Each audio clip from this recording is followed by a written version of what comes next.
గుత్తి వంకాయ కర్రీ అనేది మనం ఎలా చేసుకోవాలో ఈరోజు చూసేద్దామండి. ఈ విధంగా 1/2 కేజీ వరకు తీసుకున్నానండి. ఈ విధంగా మనము తీసుకొని వాష్ చేసి పక్కకు పెట్టేసుకుందాము వంకాయలన్నీ. ఇది మనకు ఏంటంటే అమ్మమ్మల కాలం నాడు చేసుకున్న గుత్తి వంకాయ కర్రీ అనేది నేను చేస్తున్నానండి. చాలా టేస్టీగా ఉంటుంది. దీనికి ఏంటంటే కొన్ని పల్లీలు అనేవి నేను వేయించుకున్నాను. ఇవి మనకు ఏంటంటే మసాలా అనేది ప్రిపేర్ చేస్తున్నాం అన్నమాట. అంటే మనకి స్టఫ్డ్కి కావాలి కాబట్టి వంకాయకి. అలాగే కొన్ని ధనియాలు మనకు కావలసినంత, అలాగే మినప్పప్పు, అలాగే శనగపప్పు అనేది వేయించుకోవాలన్నమాట. జీలకర్ర కూడా, కొంచెం జీలకర్ర, ఇవన్నీ వేయించుకొని మనం పక్కకు పెట్టుకోవాలి. అలాగే కొన్ని మెంతులు, ఇది అలాగే కొన్ని మిర్చి అన్నమాట. ఇవన్నీ ఎండుమిర్చి కూడా అన్నీ వేయించుకొని పక్కకు పెట్టుకోవాలి. ఇవన్నీ ఏంటంటే మనకు మసాలాకు కావాల్సినవి అన్నమాట. ఇవన్నీ మనకు ఒక మిక్సీ జార్లో వేసుకోండి. అలా కట్ చేసిన ఒక ఆనియన్ అన్నమాట. ఇలా కట్ చేసుకొని కొంచెం ఆయిల్ అనేది వేసుకొని ఫ్రై చేసుకోండి. ఇంతకుముందు తీసుకున్న మిర్చి అనేది ఆయిల్ అనేది అవసరం లేదు, ఓన్లీ ఆనియన్కి మాత్రమే ఆయిల్ అనేది వేసి ఫ్రై చేసుకోండి. అలాగే దీంట్లో వచ్చేసి కొంచెం కొబ్బరి పౌడర్ వేసుకున్నాను, అలాగే మసాలా దినుసులు అన్నమాట. అలాగే ఎల్లుల్లిపాయలు, అంటే చిన్న ఉల్లిపాయలు అంటారు కదా, కొంచెం సాల్ట్ టేస్ట్కి తగ్గట్టుగా, అలాగే నానేసిన చింతపండు అనేది కూడా వేసుకోవాలి.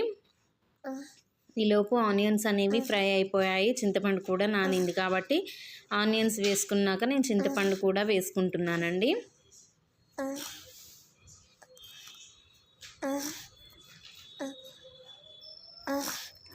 ఇందులోనే వచ్చేసి ఒక 1/2 టీ స్పూన్ పసుపు అనేది వేసుకున్నాను.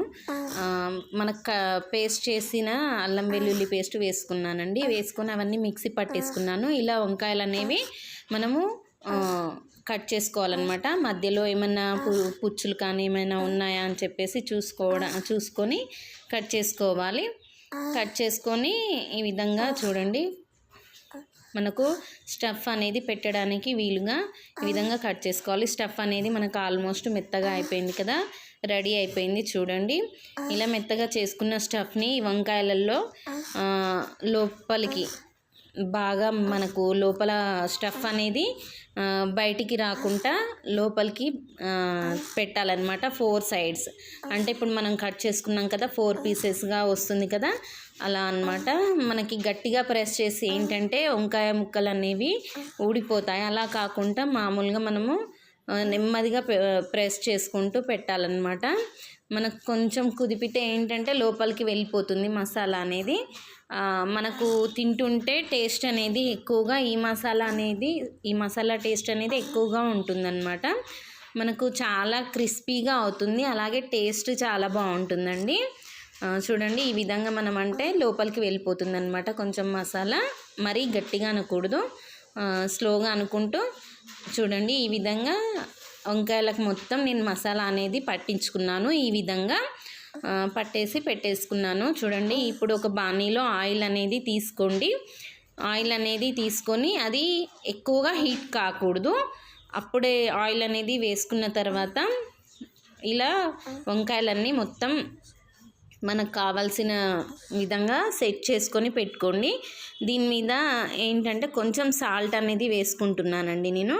ఎందుకు అంటే మనకు వంకాయలు చప్పగా ఉండడానికి. అలాగే కొంచెం పచ్చిమిర్చి, కొత్తిమీర అనేది చల్లేసుకొని మూత పెట్టేసుకుంటున్నాను. ఇది స్టవ్ అనేది చాలా లో ఫ్లేమ్లో పెట్టుకోవాలి. కొంతసేపటి తర్వాత మనకు ఒక 10 మినిట్స్, అంటే చాలా లో ఫ్లేమ్లో పెట్టుకుంటాం కదా, ఒక 10 మినిట్స్ తర్వాత ఈ విధంగా వంకాయలని తిప్పేసుకుంటూ చూసుకోవాలన్నమాట.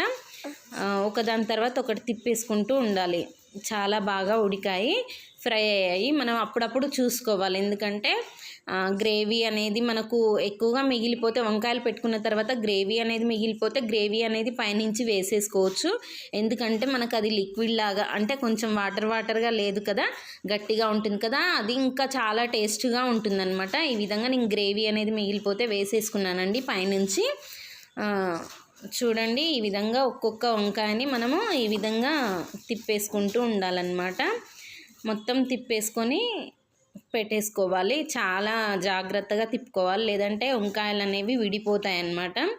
మనకు నోట్లో వేసుకుంటే కరిగిపోయేంత టేస్ట్ అనేది ఉంటుందండి. వన్స్ ట్రై చేయండి.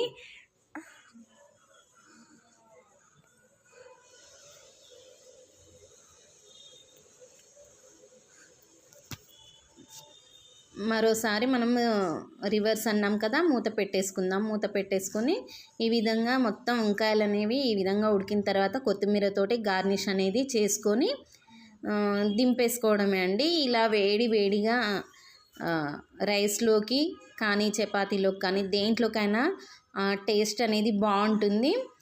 ఈ విధంగా చూడండి, ముక్క అనేది మనకి ఎంత సాఫ్ట్గా ఉడికిందో, వంకాయ అనేది నోట్లో వేసుకుంటే కరిగిపోయే విధంగా. ఇలా మీరు కూడా ట్రై చేయండి. కామెంట్ అనేది చేయండి ఎలా ఉందో. ప్లీజ్ వాచ్ చేయండి, షేర్ చేయండి, లైక్ చేయండి, కామెంట్ అనేది చేయండి. చూడండి, లోపల మనకి చాలా టేస్టీగా ఉంటుందన్నమాట. మసాలా అనేది ఆల్మోస్ట్ ఉడికిపోయింది. చూపిస్తాను చూడండి. ఇందులో ఉన్న గ్రేవీ అనేది ఉంది కదా, కొంచెం మనం గ్రేవీ అనేది మిగిలిపోతే రైస్లోకి వేసుకొని తినొచ్చు. చేసినందుకు థ్యాంక్ యూ అండి. Thank you so much.